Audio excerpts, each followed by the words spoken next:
everyone, please welcome Natasha.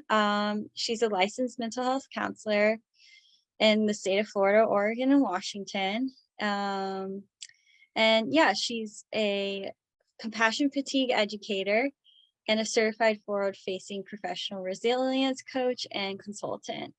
Yeah, she's especially passionate with working with clients who are struggling with trauma and anxiety. So yeah, I'm really excited to learn more about compassion fatigue in particular. But yeah, so now Natasha, you have the floor, so you can start. Yeah. All right. Well, good evening, everybody, and thank you for joining us. I'm Natasha D'Arcangelo, licensed mental health counselor, and my very sleepy assistant here is Celeste. And Celeste is a real-life certified therapy dog. And if you come to the NAMI walk on April 22nd, you get to meet her in real life because I'm a team captain this year, and Celeste will be walking with us. If it's not too hot, if it's too hot, I'm going to leave her home. But the plan for now is to bring her with me. So it looks like she's ready to go back to sleep. So I may just do this like this. and she'll assist from up here. So what I put together when Megan and I were first talking about me doing a presentation, she was really interested in having me address different therapy modalities because I feel like that's kind of a mystery for some people. And so that's part of what I have in the slide presentation that I put together. But the comments that I have gotten through the survey and then also the comments that folks have been putting in the chat this evening seem like more folks are interested in compassion fatigue. And I do lots and lots of talks on compassion fatigue. So I am happy to talk about compassion fatigue all day long. But in the interest of making sure that I address what Megan wanted me to, what I might do is just kind of go through those slides pretty quickly and then switch it over to compassion fatigue. I'm planning on keeping this super casual. So if folks want to put questions in the chat, or if you want to come off mute and ask things, that's absolutely fine.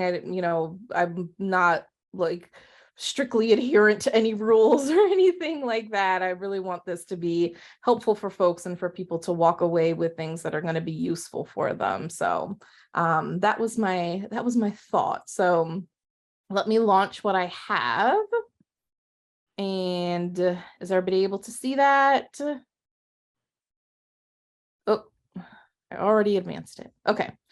So my plan tonight originally was navigating therapy, specializations, and compassion fatigue.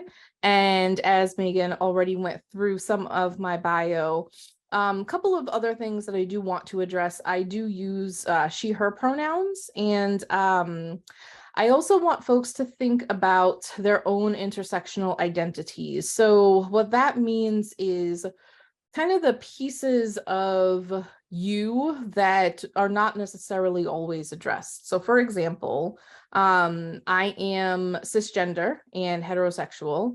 I am first generation American, so I am the proud child of immigrant parents, and that very much influences my worldview. I do have disabilities. They are not visible. You wouldn't be able to know that just by looking at me. I am neurotypical, and I was raised solidly middle class. And so the other thing that I do want to talk about too is land. So as far as my research has led me to believe, here in Orlando, I live on land that was traditionally belonged to the Seminole people. If anybody knows otherwise, please do feel free to correct me. So I just want you to think about those pieces of your own intersectional identities that play a role in how you present every day to the universe, right? So just something to think about as we think about our own mental health and or the mental health of those loved ones that you're here looking to get some information for. So there's my bio. Okay.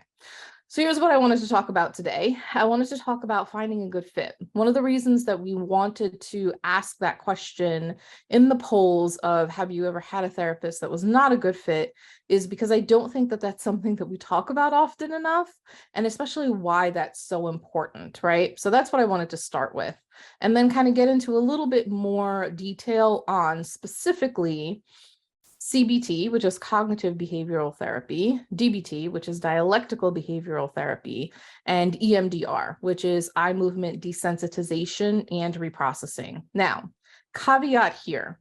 These are only 3 different therapy modalities. When I was in grad school, I took an entire class on theoretical orientations that lasted, how long were my semesters? It's been a while, 12 weeks, something like that. And so this talk could easily be like a full 8-hour conversation.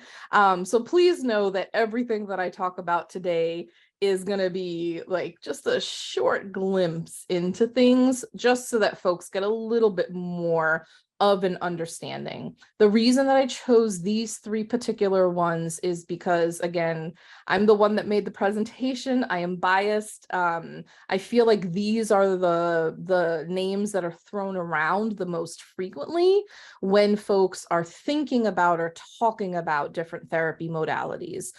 It is very possible that you have had different experiences and that you have been exposed to different therapy modalities, and I don't want to dismiss those at all. But in the interest of narrowing things down, this is the 3 that I figured I wanted to address this evening. And then also finishing up with a pretty good discussion on compassion fatigue. All right. So let's start with good fit stuff. I did a talk last year for Advanced Recovery Systems, and it was called Therapy 101. A licensed therapist answers your questions about therapy. And one of the slides that I had, I stole this from that presentation, is about having a good fit. So one thing that I want folks to know, and this is going to be true for you for forever, they have done multiple studies on therapy, trying to answer the question of why does therapy work? Like, how do we know if you're going to be successful in therapy? And they have looked at things like, how long has your therapist been in practice? Does your therapist have a master's degree or a doctorate degree? What different modalities have your therapist been trained in? And what every single one of those scientific studies has found is that it always comes down to the therapeutic relationship. The answer always comes back to, if you feel comfortable working with your therapist, then therapy is going to work for you. If you don't feel comfortable working with your therapist, therapy is not going to work for you.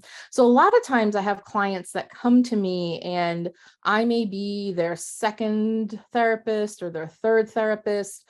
And a lot of times people are ashamed of that and they feel like they've been doing something wrong. And that couldn't be farther from the truth. It's kind of equivalent to, like we've all been to a doctor at some point and we just did not like that doctor and we just would not go back to them, right? It's kind of the same thing. Every therapist does things differently. Every therapist has a different approach, has a different vibe. And so you may meet with somebody and you just don't get a good feeling from them, but you kind of force yourself to keep going back because it probably took you a while to work up the courage to even go in and talk to somebody. Or, maybe you had trouble with your insurance company trying to find somebody. And so you kind of try to force it, but then you get frustrated, it's not working. So I'm just here to say, if you or somebody that you know is saying, I don't know, I don't feel comfortable with them, it doesn't feel good, encourage them to find somebody else. Or if it's you, I encourage you to go find somebody else. One of the things that I feel is a professional obligation is that I have a network of other therapists that I know. And so if somebody comes to me with, let's say, primary concern of an eating disorder, right? I don't specialize in that. I don't have really good training on working with folks with eating disorders. And so I'm going to say to them, I'm not the best fit for you, but I know this therapist who would be a fantastic fit for you, right? So that's also part of our professional obligation, is you saying to your therapist, this just doesn't feel like a great fit for me. Is there anybody else that you would be able to refer me to? And they should be able to answer that question affirmatively, right? So how do you know if it's a good fit? What is this mystery? The first thing is that you should feel comfortable talking to your therapist. You shouldn't feel like you have to hold things back. It doesn't feel like you're being judged. That's something that I unfortunately hear too often. You should never feel like your therapist is judging you, regardless of what it is that you're talking about. I have been doing this since 2016. I worked on an inpatient unit for a year and a half. It's pretty hard to shock me at this point. And so regardless of what you're going to your therapist with, you should never feel like you're being judged. Your therapist specializes in whatever it is that you are bringing to them, right? So for example, the eating disorder, scenario that I just made up, that's not something that I specialize in, but if you have a therapist that specializes in it, that's going to be a better fit for you. You might share an identity with your therapist. So I shared my intersectional identities at the beginning, that I use she, her pronouns, that I'm first generation American. Sometimes people are looking for a therapist that shares a particular religious orientation, or there could be somebody that's trans that wants to have a trans therapist, right? There could be somebody that is Black that wants to have a Black therapist. Like, those are all things to keep in mind. Yeah. And also, therapy can be difficult, right? Like, I have a lot of difficult conversations with people. There's probably not a day that goes by that I don't have somebody that cries in session. And so it can be difficult, but at the end, it should feel worth it. So even if we've had a difficult session and we've processed through, some kind of heavy trauma, it should feel lighter. It should feel like you're having some kind of relief.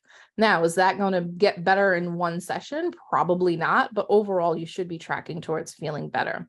And if you've been going to a therapist for, I would say, like a couple of months, and it just feels like you're stuck and you're hiding things from them, then it may be a good time to just evaluate whether or not that person is a good fit for you.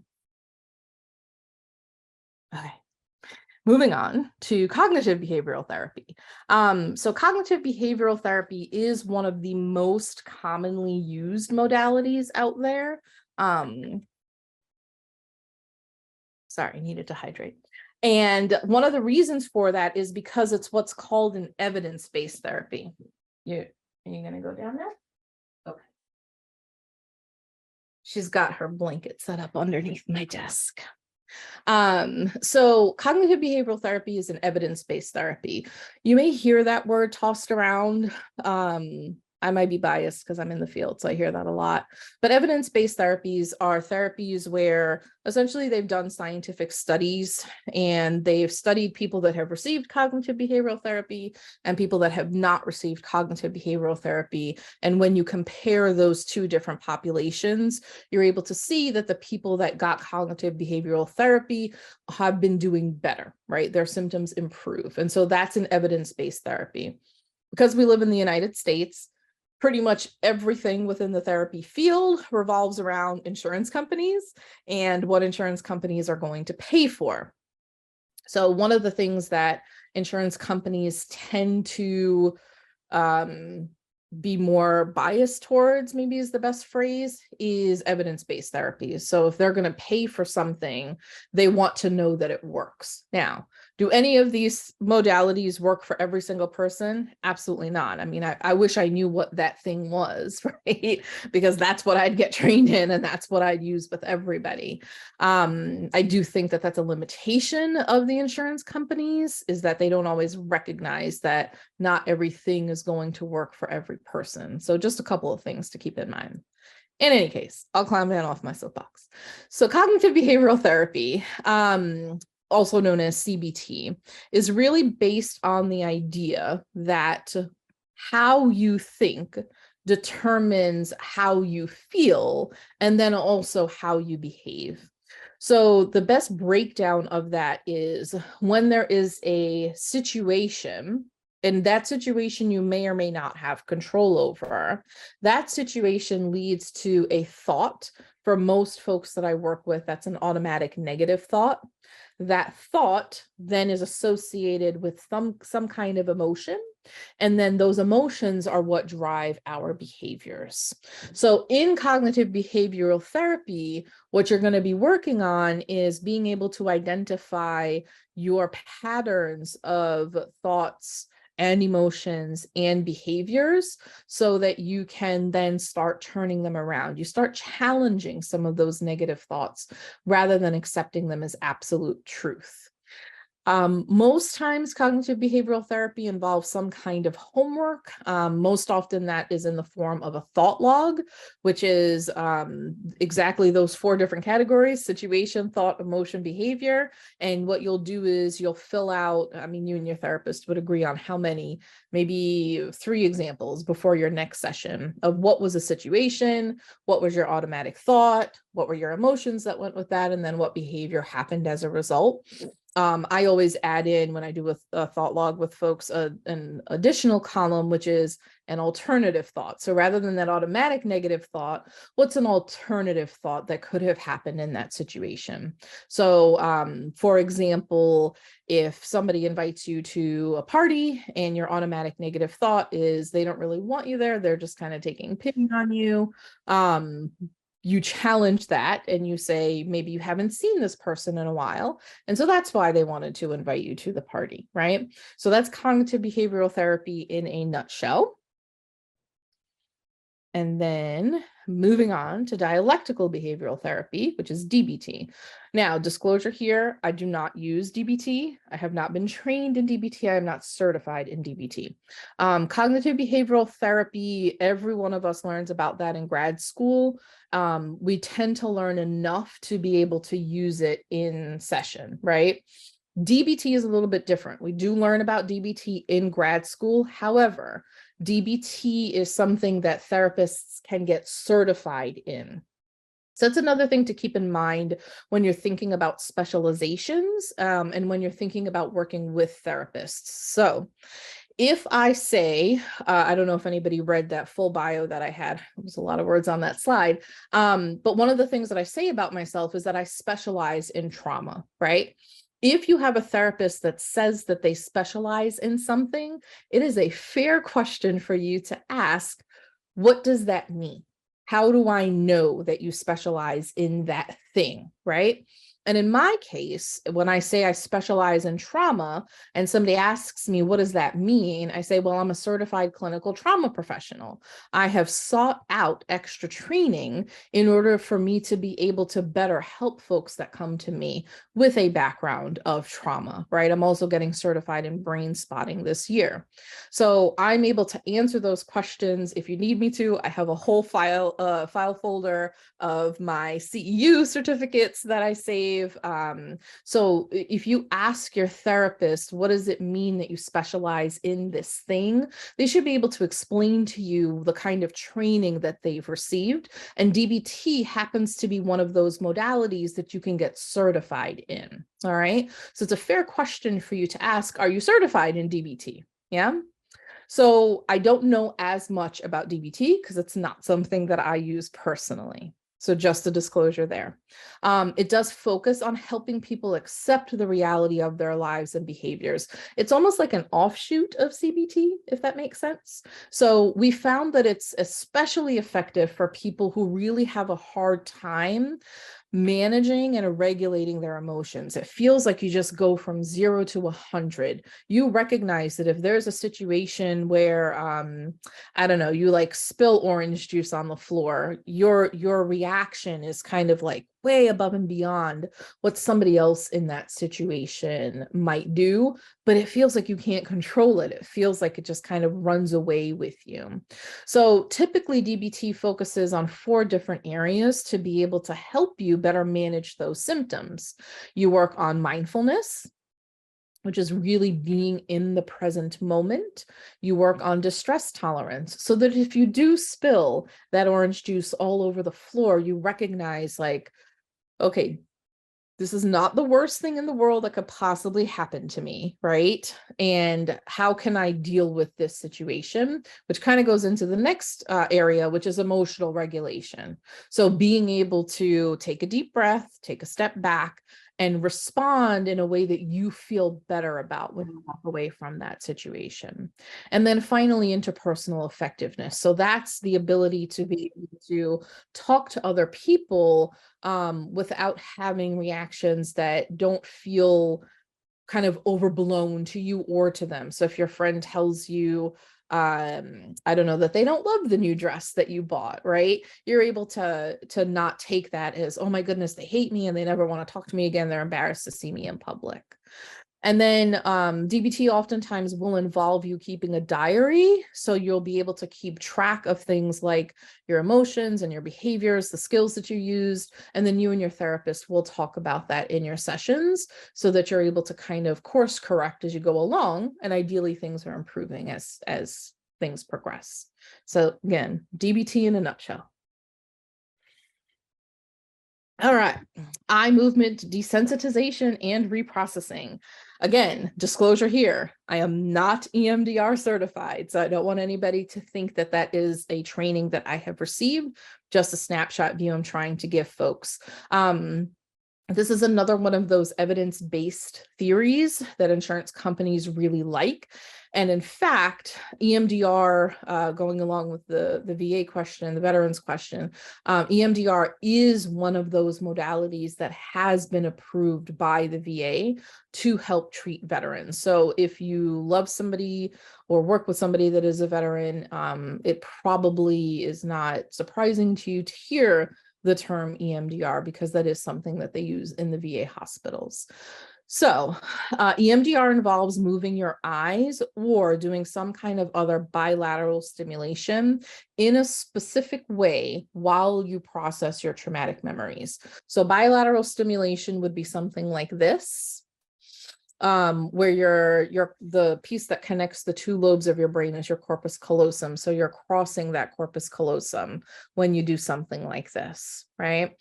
EMDR focuses on changing the emotions, thoughts, or behaviors that result from trauma, not in talking in detail about what happened. And so as somebody that specializes in trauma, one of the things that will keep folks away from treatment is they don't want to relive the thing that happened to them, which is understandable. It was a traumatic thing that happened. And that's not something that you have to do in EMDR. So what it allows you to do is to access those traumatic memories in a specific way that allows you to reprocess. That's why it's called desensitization and reprocessing what happened so that it no longer hurts. Nothing is going to make that memory go away, right? But the way that I describe the trauma treatment that I do with folks is, right now your traumatic memories are living in a filing cabinet that's got like yellow caution tape and red siren alarms blaring all around it. Yeah. And what we do through the process of our trauma therapy is we move it over into a filing cabinet of bad things that happened to you. So it no longer holds the same power as it used to. A good example of that would be, I've worked with a lot of folks who have been in pretty significant car accidents. And so understandably, they're nervous to get back behind the wheel of a car. And if a car gets too close or somebody brakes too suddenly, it can send them into a panic attack. And so through the process of EMDR, you won't have those triggers anymore. You're never going to forget that the car accident happened, but you're not going to get triggered by a car coming too close or a car braking suddenly in front of you, if that makes sense. EMDR is another one of those modalities where therapists can, and honestly should, get certified. So if you have a therapist that says that they are EMDR certified, they should have an actual certificate that says that they are EMDR certified. A really good way to narrow that down is the EMDRIA site. So it's emdria.org. Therapists that have gone through the EMDRIA is kind of like the governing body of the EMDR universe. So you should be able to find their name in that database, or it is also possible that they're in the process of getting themselves into the database, because EMDR has several stages, maybe is the best way to equate it. So there's like stage 1, there's stage 2. And so there's a certain stage at which you can be able to post yourself on the EMDR site. So it's okay for you to ask them, like, where are you at in the certification process? They could be at the very beginning. They could have already completed like a year of training. That's a fair question for you to ask. So again, EMDR in a nutshell, coming from a therapist that is not certified in EMDR. Okay, disclosure. Any questions so far? I do have a couple. Sure. So medical trauma, is that something that would just fall under the basic trauma specialization that you were talking about? Yeah, I mean, there could potentially be therapists that specialize specifically in medical trauma. For the work that I specifically do, I work with a lot of folks on helping them understand their own nervous system and how their nervous system responds to things.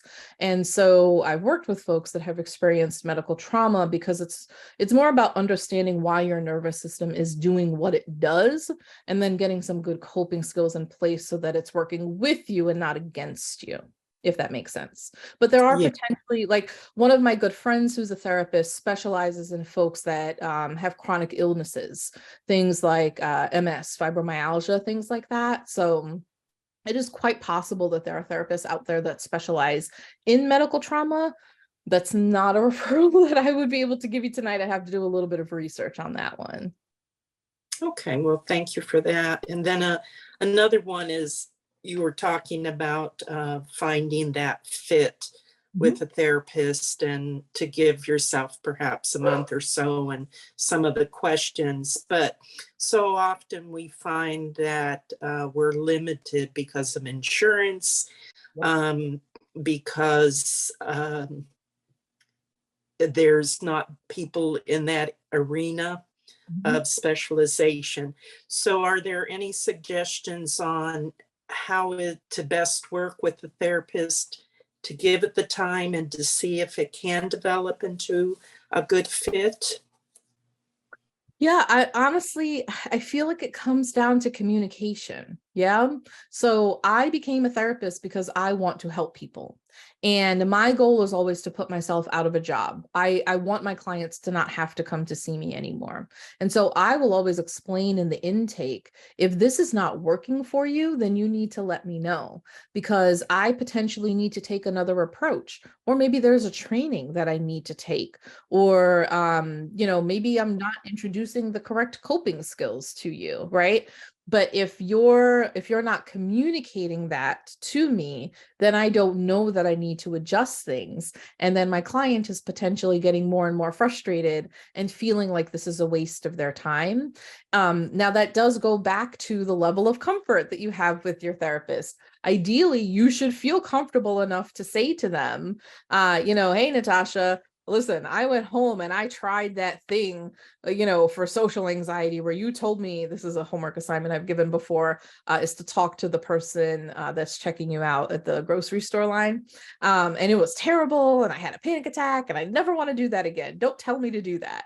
And I'm like, okay, well, let's process that a little bit, right? Those are conversations that you should be having throughout. The other thing that I always encourage folks to think about is, you and your therapist should be working on a treatment plan. I develop a treatment plan with the folks that I work with in session 1, and that is a collaborative process. They cannot be my goals. They are my client's goals. I am just here to help them along with that.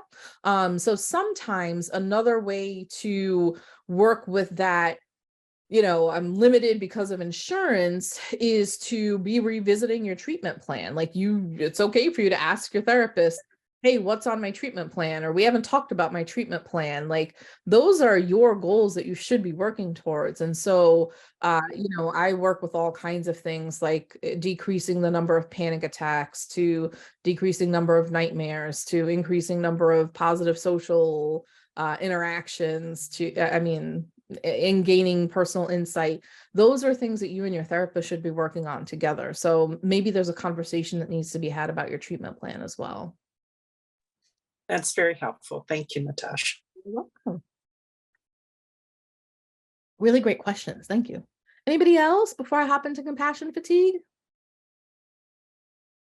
Because like I said, I will talk about compassion fatigue all day long. All right, I'm going to do it. So this is the smallest snapshot that I could put together of compassion fatigue. I am a certified compassion fatigue professional. I am a compassion fatigue educator, and I am now, oh, I left my certificate downstairs. I am now a certified forward-facing professional resilience coach and consultant. So I have done a lot of training on compassion fatigue, and I present most often to groups of mental health professionals on compassion fatigue. So I do public speaking on the side of my full-time therapy gig. I do corporate trainings, and compassion fatigue is something that afflicts those of us that are in caregiving roles. So I'm talking about teachers, physicians, nurses, veterinarians, first responders, law enforcement, mental health professionals, and then also those of us that are caregivers, right? A lot of people at the beginning, when we were launching that first poll, said that they were here for somebody else.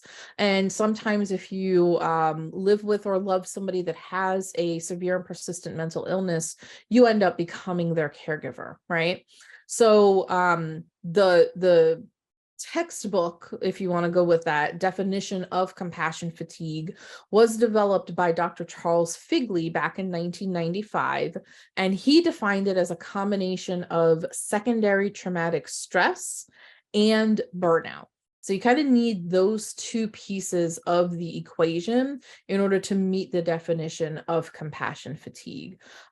He was not the first person to notice compassion fatigue. It was actually a nurse who noticed it amongst her peers and amongst her colleagues. But Dr. Figley is the one that really started the field of research into compassion fatigue. So if you look at any of the peer-reviewed articles, they're going to use Dr. Charles Figley's name. Now, the symptoms of compassion fatigue range from things like hopelessness, fatigue, irritability, insomnia, poor immune response, not wanting to go into work, you don't have patience for other people. Sometimes there's GI issues. There's a whole range of them, right? And then if we break down what is secondary traumatic stress. So secondary traumatic stress is what happens when you are in a caregiving role and you either witness or hear secondhand about other people's traumatic events. So a good example of that would be therapists. I am not actually there when somebody is telling me about maybe a domestic violence situation, right? I'm not physically in the room with them, but they come to the session and they tell me about this thing that happened in their romantic relationship. So that's secondary traumatic stress. I am secondarily witnessing this traumatic thing that happened, right? And so you can see how like a 911 responder, for example, would fall into that category. Now, burnout is oftentimes, we think about burnout as a lack of resources. Our work is just asking too much of us without the resources to actually be able to do our jobs effectively. Dr. Gentry, that's who I've done the bulk of my training. I would say like 95% of my compassion fatigue training has been done with Dr. Gentry. He defines burnout as the perception, right, of having those resources not be there. And that's the key to resolving compassion fatigue, is working on your own perception of the situation. And so how do we do that? That's through self-regulation. Now, self-regulation is what he has found through his 25 years of research to be the most effective way to combat symptoms of compassion fatigue. Kind of giving you guys my Cliff Notes version of my compassion fatigue presentation, which usually takes me an hour in and of itself. So bear with me because I'm trying to condense everything down. What I always do when I do my talk on compassion fatigue is I have folks think about their ACEs, and if I have enough time, I actually have them do it in the session with me. If you've not heard of that, your ACEs stands for your adverse childhood experiences. It is easily Googleable. You can pull it up right now. It's 10 different questions. It was developed back in 1990 by a public health doctor and a pediatrician, Anda and Felitti, and they surveyed 17,000 people when they first launched this thing. It's been well researched since then. And what trauma research has shown us is that the higher your ACEs score is, the likelier it is that you are going to develop mental health symptoms, mental health issues later on down the line. It's also associated, believe it or not, with higher incidences of things like high blood pressure, diabetes, a shortened lifespan, things like that. So it always surprises me, especially when I present to a room full of mental health professionals, that they do not think about how their own history of trauma is impacting the way that they navigate their own universe. I have a client right now who's relatively new to my caseload and is a physician and has never thought about how her history of trauma is impacting her present day symptoms. At least in my experience, the folks that I work with that have gone to medical school, that have gone to nursing school, and even those of us that have done mental health programs, we don't learn about compassion fatigue. So I say all of that to say, all of us, every single one of you, and I don't know any of you personally, has experienced trauma. You know how I know that? Because you've been living through a pandemic for the last 3 years. Yeah. And that's just one thing. That's not counting things that potentially happened in your childhood. That's not counting things like car accidents. That's not counting any kind of the big categories like abuse or anything like that, right? Those are what we call capital T traumas. Most of us, though, don't necessarily fall into that category, but we have a lot of lowercase t traumas. And those are things like, I always ask whenever I have a new client, have you ever been bullied? Do you have a history of bullying, right? People don't necessarily think about that when they think about whether or not they have a history of trauma in their background. However, those kinds of things leave a long-lasting impression. Now, I mentioned, I think when I was answering your question, Mary, that I work with folks on helping them understand their own nervous system a little bit better. So as a former teacher, I always have to give examples. You've probably figured that out about me by now. So here's what I want you to think about. Your brain is a great big computer, right? And what it does is it registers information all the time. It's always taking in information. It's doing it right now. Now, your amygdala is part of your brain, and your amygdala is this little almond-shaped piece of your brain. It forms very, very early on. And that is the part of your brain that helps you figure out, is something dangerous or not, right? Now, your amygdala is a fantastic tool to help keep you alive. It does not always work in the best way. So it's kind of akin to your smoke detector.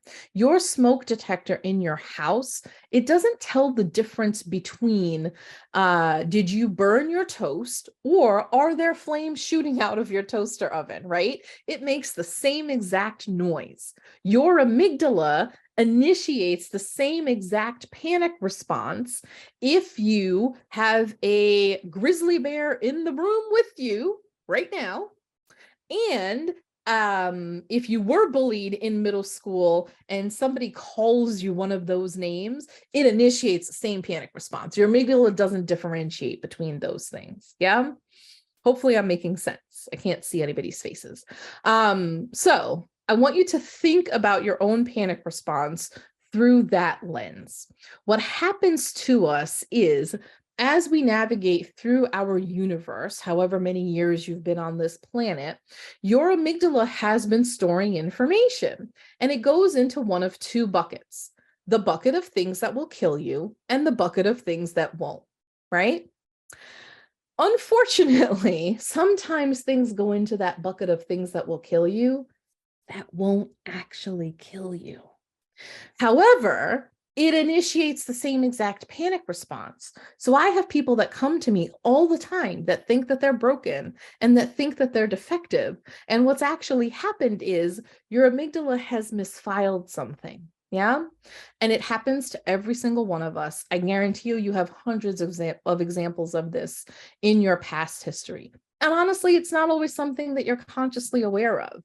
So the closest analogy is, if you walk into a room where the air conditioner is set to 50 degrees, you're going to get goosebumps, right? So that is your body responding to a stimulus in your environment. Your panic response is the exact same thing. You're responding to some kind of stimulus in your environment. And, excuse me, you may not always know what that stimulus is. So, another example. My middle nephew is 3 years old. One of his favorite foods right now is pancakes. I think that the reason is because pancakes are an excuse to coat the pancakes in maple syrup. So if I take him out to breakfast on a Sunday morning and we eat outside, because it's not 5,000 degrees in Florida yet, and he gets stung by a bee, right? Mind you, he's 3 years old. He may develop a lifelong aversion to maple syrup. Now, it wasn't the maple syrup that hurt him, was it? It was the bee sting. But what did his amygdala file away? His amygdala filed away that the smell of maple syrup is associated with the pain of that bee sting. And so maple syrup now goes into the bucket of things that'll kill him. But you and I both know maple syrup won't kill him. He's not allergic to it, right? And so fast forward 20 years, and he's out to breakfast with all of his college buddies, and they're like, let's get chicken and waffles. And he's like, oh, gross. I can't eat maple syrups. That's disgusting. But he may not even know why. Yeah. So I want you to be a little bit kinder to yourself, because I guarantee you, your nervous system is doing this now. Your nervous system is evaluating your current environment as you and I sit here on this call together to determine, are you presently in life-threatening danger? And sometimes your nervous system says you are, in the absence of an actual life-threatening danger, right? So when we get to self-regulation, what we're talking about is the ability to differentiate between, is something a real threat, something that is actually going to kill you, or is something a perceived threat? In the example of my nephew's, maple syrup is a perceived threat. He may go into panic mode when he smells maple syrup, but he's not actually in life-threatening danger. It got misfiled, got stuck into that filing cabinet of things that'll kill him, even though it's not actually going to. The same thing happens when we're talking about car accidents, right? I was in a car accident in 2020 on I-4. Every single time I get onto I-4 now, all of the muscles in my body tense up. Why? Because my nervous system remembers what happened almost 3 years ago at this point, even though right now I'm not in life-threatening danger. Yeah. My nervous system goes back to when that car accident happened, not because I'm broken and not because I'm defective, but because my amygdala is trying to keep me alive. It remembers that this bad thing happened on I-4. So how do we self-regulate then, right? The first thing is being able to recognize when you're in panic mode. And most of the people that I work with don't know how to do that. How do you know if you're in panic mode? How do you know if your fight or flight response has initiated? Well, I'm going to ask you here and now. Do you have any involuntarily constricted muscles in your body right now? You don't have to answer that for real. I'm just asking. My guess is, yeah, you do. Even though we're sitting here together on this Zoom call. However, the fact that you're sitting on this Zoom call with me tells me that right now, in this present moment, you're not in life-threatening danger, right? Even as I ask you the question, I become aware of my shoulders being tense. But you can see, this is my office. This is where I work every day, right? I'm not in life-threatening danger. There's no bear in the room with me. There's literally no biological need for any of my muscles to be tense right now. I have involuntarily constricted muscles. I am in panic mode.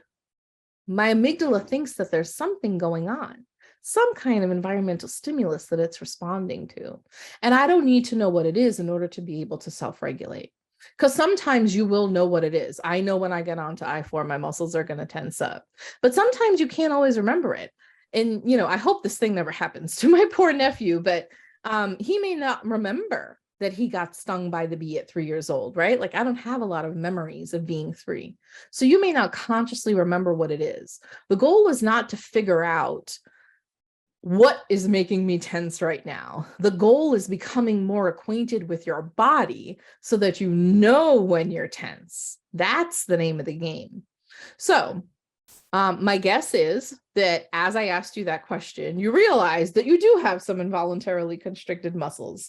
So what we're going to do is we're going to recognize, I think everybody can agree with me, you are not currently in life-threatening danger, right? Nobody on the call with me is literally about to die. So it's perceived threat. You don't need to have any tense muscles right now. So let's work on relaxing them. So there's a technique that Dr. Gentry teaches at the beginning of all of his trainings called the wet noodle. And here's how the wet noodle works. Now that you're aware of where those tense muscles are, what I want you to do is I want you to do a body scan. Pretend like you're standing and looking at yourself. And what you're going to do is you're going to scan from your head all the way down to your feet. Okay, I'm going to count from 1 to 5 while you do that.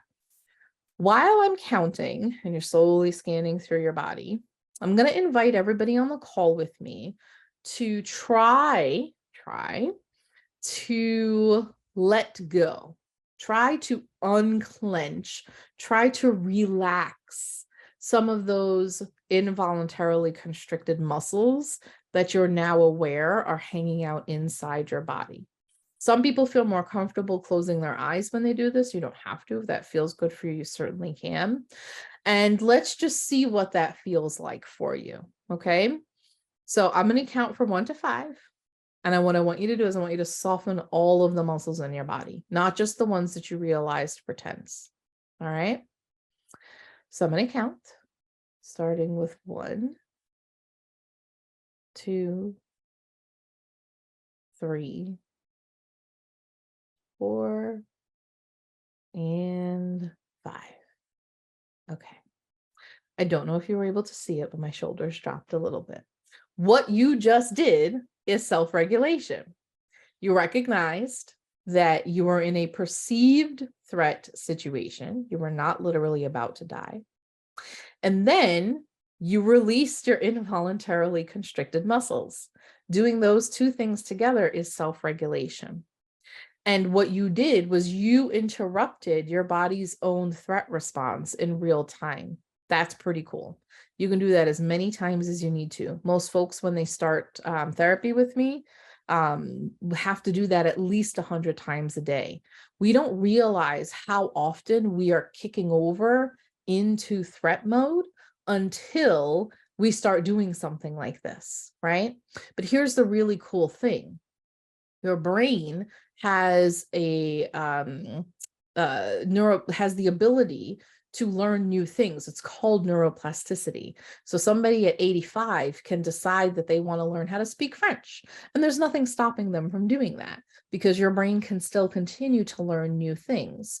So even if you have an extensive history of trauma, even if you feel like you spend most of your days walking around in full-on threat mode, you can continue to interrupt your threat response as many times as you need to in order to help your nervous system understand that right now, in this present moment, you are not in immediate life-threatening danger. And self-regulation is the key to really combating compassion fatigue. There's lots of other stuff built into that. Oh, bear with me. I didn't grab his book before I started. Oh, I hope I don't have it downstairs. No, sorry. Here we go. If you're interested in learning more, his name is right there. It's Dr. Eric Gentry. He is at the Forward Facing Institute. And this is his book. I don't get any royalties for saying this. It's a fantastic book. It's Forward Facing Professional Resilience, the Prevention and Resolution of Burnout, Toxic Stress, and Compassion Fatigue. I really cannot say enough about Dr. Gentry's work. Through the process of my training with him, I have really been able to figure out that I actually can be sustainable in this field. And that's not something that I knew before I did my training with him. Again, I'm a former educator. The reason that I left education is, and I didn't know this at the time, but I was knee deep in compassion fatigue. I had no idea, right? And so if you are able to get yourself into a regulated body as many times as you need to, what you're going to end up learning is that you actually have more control over your environment than you think you do. I didn't expect to spend so much time today talking about compassion fatigue, so I apologize, but there's a great quote by Viktor Frankl, and it says that between stimulus and response, there is a space. And in that space lies our freedom. And what I do is I help folks find that space, because most times people come to me and they think that they go from 0 to 100. I have nurses that come to me that are at the end of their rope and they think that their only choice is to, leave the field. They're burned out, they're exhausted. And what I help them do is I help them find that space so that they're regulating. And if you're regulating, then you really can conquer everything. Now, disclosure, am I perfect at regulating? Absolutely not. Are there days that I regulate better than others? 100%. However, I now know that I have the ability to regulate in every single situation that I encounter. And that has been a game changer for me, which is why I'm so passionate about talking about compassion fatigue. Not just because of the changes that I've seen in the clients that I work with, and that truly has been a privilege for me, but also because it truly has personally been transformative for me. I now plan on being a mental health professional until I retire. And I didn't know that I was going to be able to do that until I found this work.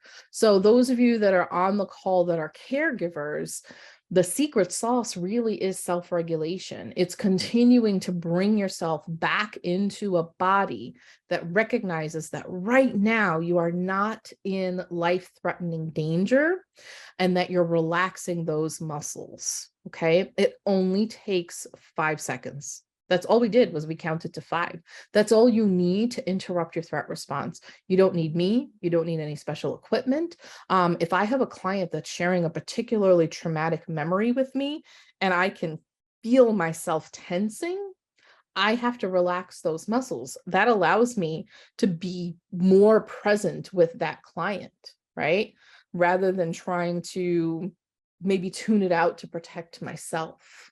Yeah. So would highly encourage you to look at the work that Dr. Eric Gentry is doing. He's got some videos that are out there on YouTube, absolutely free. You can poke around on his website. Jenny Brackman, who started the Forward Facing Institute with him, has a video, Tools for Hope. Once I'm done screen sharing, I'll pull that up and I can pop that into the chat for you. But those are some other great places to get started too. Okay. That was what I wanted to talk about today. So this is the quote that I have on the wall behind me. Always remember, you are braver than you believe, stronger than you seem, and smarter than you think. And then you met her already, but there's a picture of Celeste in her therapy dog vest. That's what she'll look like at the NAMI walk. And if you have any follow-up questions, here is my contact information. Please note, my Gmail address is not HIPAA protected. So it is not a confidential, like secure way to send me information. So if you choose to email me, please do not email me like really personal information, like date of birth, social security number, anything like that. Okay, so just keep that in mind. All righty. Okay. There we go. Hi, everybody. I'm back. Thank you so much. That was awesome. Now I'll open up the chat or the Zoom, I guess, for some questions, probably like about 10 minutes or so. So yeah, if anyone has any questions, feel free to unmute yourself and yeah, we can get started. Yeah. So Peter put in the chat brain spotting, and Peter, thank you, because I am actually working on becoming brain spotting certified this year. If you've not heard of brain spotting, and again, I am biased, but I absolutely love it. It is, I don't want to say it's an offshoot of EMDR, but Dr. David Grand, who founded Brain Spotting, was an EMDR practitioner for years before he founded Brain Spotting.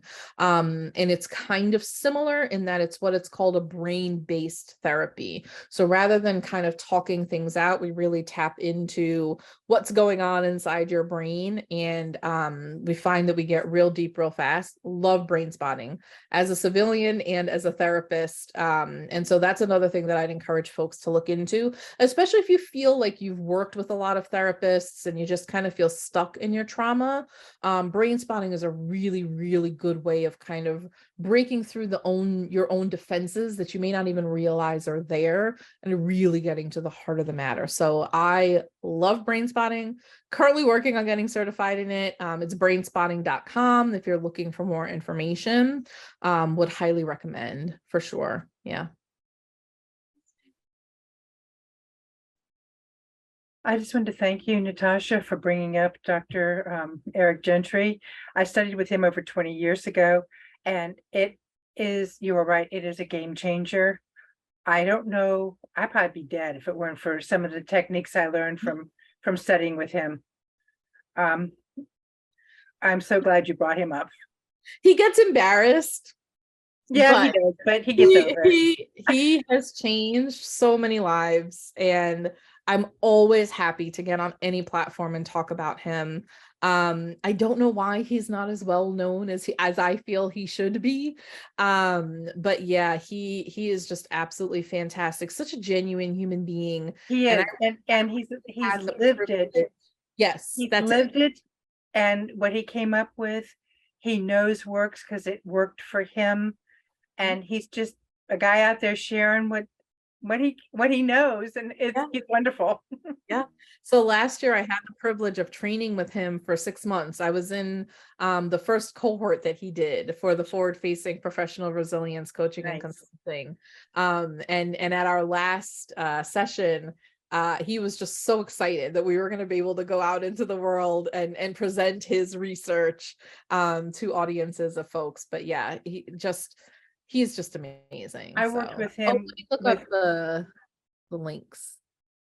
I worked with him with Green Cross projects right after 9/11. So it's been a lot of years. Him and Jim Gordon, two of the craziest wonderful men I've ever met. Yeah. And actually, I got my compassion fatigue education certification through the Green Cross Traumatology Institute. So I want to pull up that Tools for Hope link that I mentioned. So bear with me. I thought that I had it bookmarked, but I can't find it. So this is Jenny Brackman's version, and she does about a 40-minute synopsis of Dr. Gentry's research. So would really highly recommend that folks look at this one at least to start with, because I just did the wet noodle, which is only one of the body relaxation techniques. There's several of them. And so that's in that video. But then if you are interested in Dr. Gentry himself, here is Some himself talking about real threat versus perceived threat, understanding your own autonomic nervous system. And this is just part 1 in his 6-part series. So each one of Dr. Gentry's videos are about an hour long. Obviously, I think they're well worth the watch, but it is also another really good place to get started. And I love that because it's free. You don't have to, he doesn't really hide things behind a paywall. And I have a lot of respect for that. So, yeah. I have a question again for you, Natasha. When I liked how you were talking about the amygdala and the buckets, that one is, this is going to kill you, and the other one is that it won't. So when we practice the self-regulation, do we take it out of the kill bucket and put it in the don't kill bucket? Is that what we're doing? Absolutely. Yep. So going back to my example thing, if you think about somebody who, like me, I've been a lifelong dog lover, right? I've always loved dogs. And if there were, a morning in the neighborhood when Celeste and I were out and somebody's dog got loose and attacked me, right? Dogs would now go into the bucket of things that kill me. And I'm not just going to be afraid of the dog that attacked me. My nervous system is now going to be afraid of every single dog. Yeah. The only way I'm going to get to a better place with that is not by going up to a dog and like, it's going to hurt me. It's going to hurt me. I can't do that. My nervous system is still in threat mode. If I'm really going to work on conquering that fear that I now have of dogs, I have to do it in a regulated body. By doing it in a regulated body, I have interrupted my threat response so that my nervous system is no longer thinking that all dogs are going to kill me. Yeah. And so we can apply that to pretty much any fear that we have about anything. If you're approaching it in a tense body, you're re-traumatizing yourself. You have to get yourself into a regulated body, regardless of what it is that you're conquering. So if it's social anxiety, yeah, and I've assigned you the homework of talking to the person that's checking you out at Publix, and you go up to that person and your shoulders are up here and you're like, hi, how are you doing today? You're re-traumatizing yourself. It's not, you're going to come back and you're going to tell me it didn't work, right? So what I'm going to say to you is I want you to do it in a regulated body. I want you to take those 5 seconds and relax the muscles of your body and remind yourself that you're in a perceived threat. Even if they make fun of you or they don't answer you or what, none of that is life threatening. So it doesn't require your threat response. Yeah, you're essentially hacking your own nervous system, is what you're doing. And so, yes, Mary, over time, it will go into the bucket of things that don't kill you, but it's going to take more than one instance of you interacting with whatever that environmental stimulus is in a relaxed body for your nervous system to say, oh, all dogs are not going to kill us. Or talking to, this person at Publix that I don't know when they're checking me out at the grocery store is not going to kill me. Yeah. But I just think it's really cool that we have the power to do that. So I love teaching folks about it. Any last minute questions? Maybe 1 or 2 more? Or I just wanted to add on to that for you, Natasha, to Mary, that I've been doing this for 20 years now, and I don't even think about it. But now that I'm thinking about it in this context, I take a lot of deep breaths all day, every day, and it really does make a difference. Now that, do I lose it? Yeah, I lose it. I look more like Donald Duck some days, but then not. But it really does make a difference. Yeah. And what I love is that it puts the power, for me, the big thing is it gives all the power to the clients. I never want my clients to have to rely on me. I want them to have the power to navigate their universe in a way that feels good for them. And that's what this allows them to do. You know, I wrote an article for an online magazine a couple months ago on how to raise emotionally connected children. And I said, you have to do your own work. You have to be regulated. If you're not regulated, then you're not going to be able to raise emotionally connected children. Yeah. What you're doing is, and I'm not saying you're doing it consciously or purposely, but you're initiating your children's threat response when they spill orange juice all over the floor and you're like, ah, what did you do? We're already running late today. Right. But now you can take a step back and you can recognize it's inconvenient and it is annoying, but it is not life-threatening. And if you get yourself into a regulated body, you're not going to regret what you say to your child 10 minutes from that incident. Yeah. Think about how this can change the interactions that you have with your romantic partner, if you have one, right?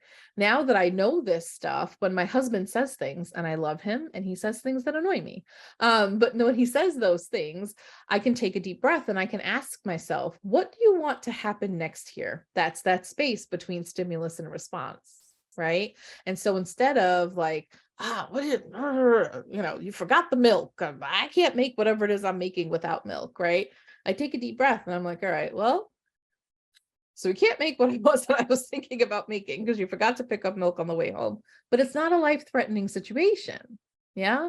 And as a result, I just feel more comfortable inside my own body because I'm not spending as much time in a stress response. Now, again, that's not to say I don't go into threat mode. I mean, I absolutely do. I drive in Orlando, for heaven's sakes. But overall, I'm tracking towards self-regulation. Yeah. You can use this with your colleagues as well. A lot of us work with people that seem to push our buttons, right? Imagine interacting with them in a body where your muscles are not tense, in a body that is self-regulated. They're probably going to continue to be miserable, right? But you don't have to engage with that. You can be regulated. Their threat response does not have to initiate your threat response. Donna, I think you had a question and then we might wrap up after your question. So Yeah, I was just going to say that I know a number of the people that are on this call, and there may be others as well, that a lot of us are caregivers for relatives that have a mental health diagnosis, be it an adult child, a spouse, a grandchild, whatever. And, many of us have taken the NAMI family to family classes. We're learning how to communicate. We're learning all of those things. And sometimes we get to that point where we're exhausted and tired of being nice, maybe not just nice, but just understanding to the limit that we try to, when it is just overwhelming. And it may not be a life-threatening thing, although sometimes it is if there's violence in the house. But, we as family members perhaps have been through jail and Baker Acts and drug abuse and non-medication compliance and all of those things. How do we keep our compassion? That's a tough one. Yeah. Yeah. I would argue, as somebody that does this professionally for a living, it has to come back to self-regulation for me. Yeah. Because I listen to so many, I specialize in trauma.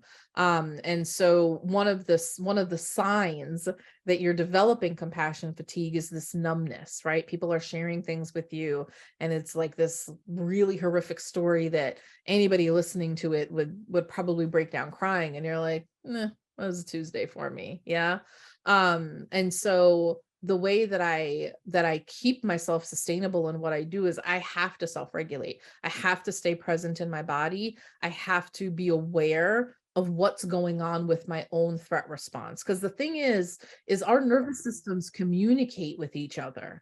And so, you know, the best way of thinking about that is, have you ever been around somebody that was so anxious they made you anxious, right? That is your nervous system picking up on their nervous system. That's an evolutionary tool. When we shared the planet with saber-toothed tigers, we needed the ability to be able to detect when somebody else recognized that there was a threat in the environment.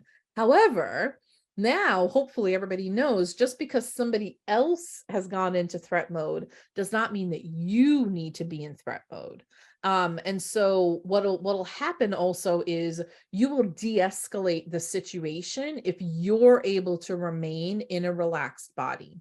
So they may be up here, but if you're down here because your muscles are not tense, you're not coming off as a threat to them. And I'm not saying you're coming off as a threat in that, you know, you're holding some kind of weapon. I'm saying like your muscles are tense, your nervous system is prepared to fight or flight. So the more that you self-regulate, the better able you're going to be to sustain yourself in what are, I mean, again, I worked on an inpatient unit for a year and a half. I can't tell you how many families I talked to that were exactly in those between the Baker Acts and the jail and the, you know, the medication non-compliance and that kind of thing. And it is exhausting. So I would also encourage folks to make sure you have some kind of connection, you know, whether it's a support group or, you know, other parents that are going through the same thing, the services that NAMI offers. You know, you need to also connect to people who are in a similar situation, because it is so isolating and it feels like nobody else gets it. Nobody else understands what it is that you're going through. And so I would encourage you to do that. And if you're not already in therapy, I would definitely encourage folks to be in therapy too, because that's another additional outlet. That's a place where you can just be yourself and you can talk about all the frustrations, and that doesn't make you a horrible caregiver. It makes you human. That's a very, very difficult thing to deal with. Yeah. So there's other things to put in place, but I also feel like everything for me comes back to the foundation of self-regulation, because, you know, I have clients that are like, you know, don't tell me to meditate. Meditation doesn't work for me. Well, no, your body thinks you're about to die. Meditation is not going to work for you. I don't care if you do it for 10 minutes or 10 hours, right? Or you go in to get a massage and then you come out more tense than you were when you went in. It doesn't work if you're in threat mode. So, yeah. Thank you. Okay, yeah. Thank you so much, Natasha, for all of that information.